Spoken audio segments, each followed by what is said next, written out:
മരണ വീട്ടിൽ വന്ന് റീത്ത് വെച്ച് പ്രാർത്ഥിച്ചിട്ട് പോകുന്ന ഒരു യേശു അല്ല എന്റെ യേശു. ഓ നമ്മളെന്താ ചെയ്യുന്നേ? ഞങ്ങളെപ്പോഴുള്ളവർ എന്താ ചെയ്യുന്നേ? ചെന്നൊരു വലിയൊരു അനുശോചനം പറയും, ഒരു റീത്ത് എടുത്ത് നെഞ്ചത്തോട്ട് വെച്ചിട്ട് ബൈ ബൈ പറഞ്ഞു പോകും.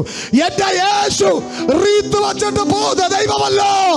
അവൻ ഒരിടത്ത് വന്നെങ്കിൽ റീത്തിനെ എടുത്തു മാറ്റി നഷ്ടപ്പെട്ടു പോയ ജീവൻ തിരിച്ചു കൊടുത്ത് അനുമോദിച്ചിട്ട് പോകുന്ന യേശുവാ എന്റെ യേശു. അത് വിശ്വസിക്കുന്നവർ മാത്രം കരങ്ങൾ അടിച്ച് എന്റെ ദൈവത്തിന് മഹത്വം കൊടുക്ക. ഹല്ലേലൂയ, ആമേൻ. നിന്റെ അവസ്ഥയെ കണ്ട് ഒരു പ്രാർത്ഥന പ്രാർത്ഥിച്ചിട്ട് പോകുന്ന തമ്പുരാനല്ല. സ്തോത്രം. മരിച്ച വീടാണെങ്കിൽ മരിച്ചു കിടക്കുന്നതിന് ജീവൻ കൊടുപ്പിക്കുന്ന എൻ്റെ ദൈവമാണ്. അവൻ്റെ പേര് യേശു എന്നാണ്.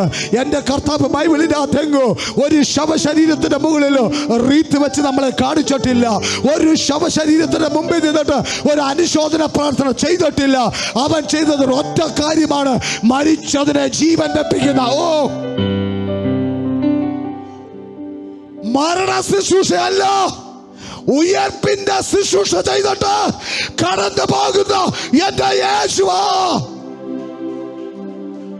ഇന്ന് പാൽക്കാലം ഹൃദയം കൊണ്ട് ഞാൻ പറയട്ടെ, നിന്റെ അവസ്ഥയുടെ മുമ്പിൽ അവൻ അവസ്ഥ കണ്ട് നിന്റെ ഭാരം ഏറ്റെടുത്ത് മനസ്സ് കലക്കുക മാത്രമല്ല,